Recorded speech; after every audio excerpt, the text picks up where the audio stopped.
Bienvenidos a 5 Minutos con, donde hoy hablaremos sobre la delicada situación política y social que se vive en Myanmar tras el golpe de Estado militar que se llevó a cabo el pasado 1 de febrero. Tras estos hechos, han sido miles los ciudadanos que se han enfrentado en las calles contra las fuerzas de seguridad, que han sido reprimidos hasta con munición real, causando la muerte de al menos 4 personas. Por ello saludo en este momento a Carlos Sardiña, periodista y autor del libro The Burmese Labyrinth, A History of the Rohingya Tragedy.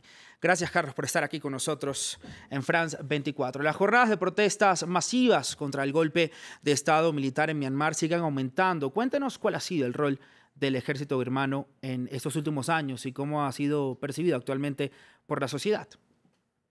Bueno, el ejército birmano estuvo en el poder durante casi 5 décadas y en 2011 decidió iniciar una transición a lo que ellos llamaron una democracia disciplinada.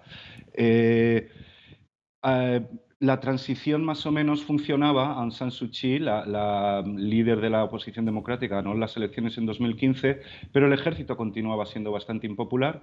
Pero bueno, la Constitución asegura un importante papel político al ejército, con lo cual la Constitución asegura que les asegura inmunidad, les asegura que sus intereses económicos, que son bastante grandes, están protegidos, etcétera, etcétera. Lo cual hace este golpe de Estado especialmente desconcertante, porque el ejército tenía una posición de poder bastante grande, incluso más que el gobierno civil. Ahora, Carlos, esta junta militar justifica este golpe del pasado 1 de febrero alegando que las elecciones de noviembre, las segundas elecciones democráticas en el país, fueron fraudulentas. ¿Qué tan creíbles son estas denuncias? Y como usted lo dijo, si ellos casi que gozaban más poder que el civil, ¿por qué entonces hicieron este golpe de Estado? Bueno, las elecciones es posible que hubiera algunas irregularidades, pero probablemente esas irregularidades no alteraron el resultado de las elecciones. Y observadores internacionales como el Carter Center han dado el visto bueno a las elecciones, con lo cual parece que las acusaciones de fraude electoral son más bien una excusa. Es muy difícil saber por qué el ejército ha decidido dar este golpe en este momento, porque el ejército de Birmania, especialmente en los altos mandos, es una de las instituciones más opacas del mundo. Es muy difícil saber qué es lo que piensa, cómo piensan y cuál es su proceso mental. Mi teoría es que ellos estaban cada vez más impacientes con Aung San Suu Kyi, con el gobierno de Aung San Suu Kyi, a la que veían no tanto como una amenaza a sus intereses, porque ella realmente nunca lo ha sido, ella ha sido muy cauta a la hora de tratar con el ejército, pero sí como a alguien quizá demasiado arrogante que no estaba colaborando lo Sí. suficientemente con el ejército.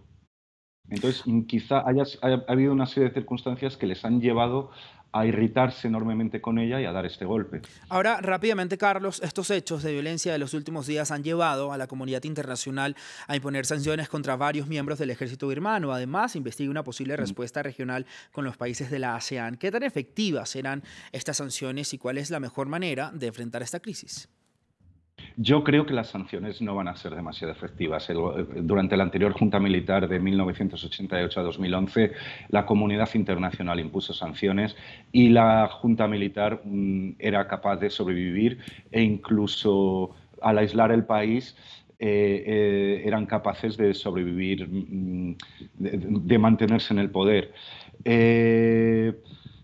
El papel de la ASEAN, de la Asociación de Naciones del Sudeste Asiático, podría ser bastante determinante, porque muchos de ellos son socios comerciales, especialmente Tailandia, Singapur. Los generales suelen tener sus cuentas bancarias en bancos en Singapur, etcétera, etcétera. Pero la ASEAN tiene una política de no intervención en asuntos internos de los países que hace muy difícil que vayan a hacer algo al respecto.